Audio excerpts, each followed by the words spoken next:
का अवसर प्रदान किया, उसके लिए बहुत बहुत धन्यवाद। माननीय सभापति महोदय, ये विधेयक केवल एक कानूनी संशोधन भर नहीं है, बल्कि यह हमारे लोकतांत्रिक ढांचे को समय की आवश्यकताओं के अनुरूप सुदृढ़ बनाने की दिशा में एक महत्वपूर्ण कदम है। 4 पंक्तियों से मैं अपनी बात की शुरुआत करना चाहूँगी। समय के संग जो बदले व्यवस्था, वही सुशासन कहलाता है। जन भावनाओं का सम्मान जहाँ हो, लोकतंत्र वहीं मुस्कुराता है। गांव-गांव तक भागीदारी बढ़े, जन सेवा का पथ सबके लिए खुले। हमारा संकल्प यही है, हर नागरिक को समान अवसर मिले। माननीय सभापति महोदय, मेरे से पूर्व वक्ताओं ने बहुत अपनी अपनी बातें अपनी अपनी तरीके से रखी। इस विधेयक में एक संशोधन, जो कि एक बहुत महत्वपूर्ण संशोधन है, 1994 में जब ये बिल पास किया गया था, तब उस समय की जिस तरीके के हालात थे उसको ध्यान में रखते हुए इस बिल को पास किया गया था। लेकिन आज के दौर में जो हालात वापस आए हैं, हम में से सब जनप्रतिनिधि, आज मुझे तो बड़ा आश्चर्य भी हुआ कि हमारे विपक्ष के साथी, क्योंकि उनको कहीं ना कहीं ये कहते हैं ना, बातें तो ये लोग बड़ी बड़ी करते हैं कि हमें मिलकर अच्छे लॉज लाने चाहिए, अच्छे बिल्स पर चर्चा करनी चाहिए, पर ये तो बहुत महत्वपूर्ण है, हर जनप्रतिनिधि के लिए महत्वपूर्ण है। तो मैं ये समझ नहीं पा रही थी कि क्यों विपक्ष इस बात का विरोध कर रहा है कि ये बिल को आप 6 माह के लिए जनमत जानने के लिए प्रचारित किया जाए। फिर मुझे बात समझ आई जब मैंने रफीक भाई का भाषण सदन में सुना कि एक प्रधान बन जाता, वो फिर आगे एमएलए बन जाता, तो रफीक भाई हमारे साथ कैसे बैठते, इसलिए हम विरोध कर रहे हैं। अब बात ये समझ आई, क्योंकि अगर वो व्यक्ति पंचायत समिति सदस्य से आगे बढ़कर बन जाता तो शायद वो हमारे साथ विधायक बना हुआ होता। इस वजह से इतने वर्षों तक भी, जब ज़रूरत तो पिछले सरकार भी कर लेती, दुख शायद इस बात का है कि हमारी सरकार इस विधेयक को ला रही है, हमारी सरकार इस कानून को बदल रही है। और ये ज़रूरत वाकई में सभापति महोदय, जब हम गांव में जाते हैं, नगर निकाय क्षेत्रों में जाते हैं, तो जनप्रतिनिधि के कितने बच्चे हैं उस पर उसको वोट नहीं मिलने चाहिए, उस पर ये बात तय नहीं होनी चाहिए कि वो चुनाव लड़ सकता है या नहीं लड़ सकता। चीज़ें ये देखनी चाहिए कि वो सच्चाई से अपना दायित्व निभा सकता है या नहीं, समाज की सही सेवा कर सकता है या नहीं। विषय उन पर होनी चाहिए, चर्चा उन बातों पर होनी चाहिए।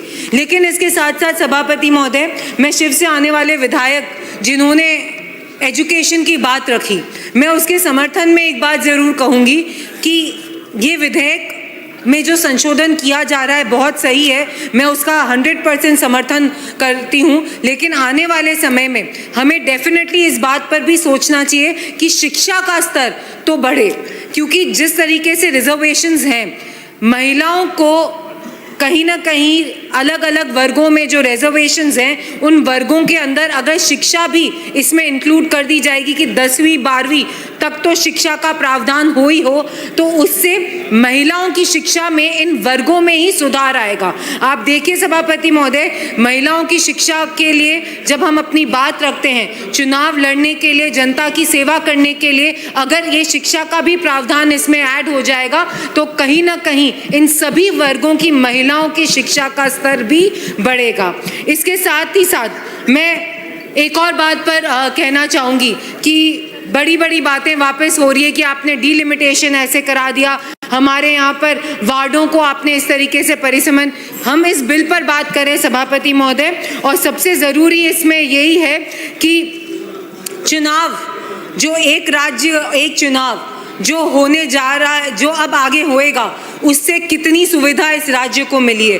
बार बार पहले हर जगह चुनाव होते थे, जिसकी वजह से आचार संहिता लगती थी, कार्यों में कहीं ना कहीं खलल पैदा होता था। मैं धन्यवाद देना चाहूँगी भजन लाल जी को, हमारी इस सरकार की जो ये इतनी बढ़िया पहल है कि एक राज्य एक चुनाव, जिसकी वजह से ना ही जनप्रतिनिधि तो अच्छे चुनकर आएंगे इस विधेयक के संशोधन से, उसके साथ साथ जो राजस्थान में बार बार चुनाव होने की वजह से जो आचार संहिता लगती थी, जो कार्यों में खलल होता था, वो भी दूर होगा। तो मैं उसके लिए भी हमारे मुख्यमंत्री जी को धन्यवाद देना चाहती हूँ।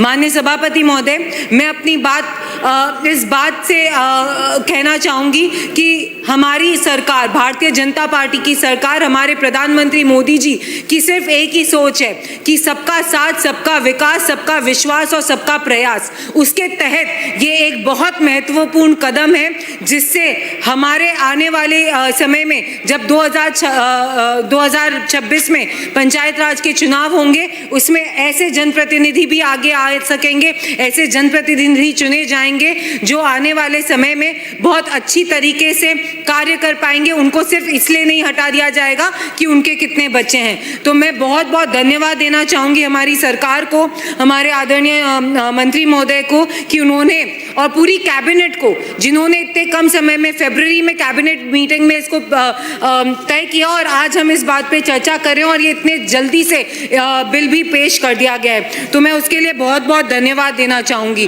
चुनावी दिशा में तो ये सुधार होगा ही होगा, उसके साथ साथ सभी लोगों को, सभी वर्गों को एक समान अवसर मिलेगा जिससे वो अपनी प्रतिभा, अपना जनता की सेवा बहुत अच्छी तरीके से कर सकेंगे। आपने मुझे बोलने का अवसर दिया, उसके लिए बहुत बहुत धन्यवाद, आभार।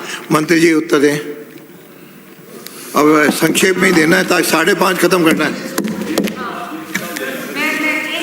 माननीय हो गया मैं हो गया। नो अब नहीं हो गया। नाम माननीय अध्यक्ष महोदय, आपने कहा, आपने धन्यवाद दे दिया आपने, या तो पता नहीं कितने।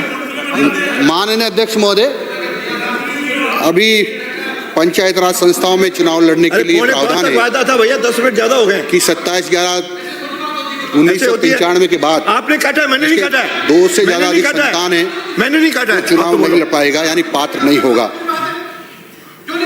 और ये कानून, ये जो बिल लाया गया था 1954 में, इन्होंने आपके सचेतक ने काटा है, मैंने नहीं काटा है। आप नहीं, वापिस नहीं होता। आप सब जानते हैं माननीय अध्यक्ष महोदय, आपका पहले जनसंख्या काट के दिया है, मैं क्या करूं? में नियंत्रण वृद्धि हो रही थी और नियंत्रण करना बहुत आवश्यक था जनसंख्या पर। किशन जी।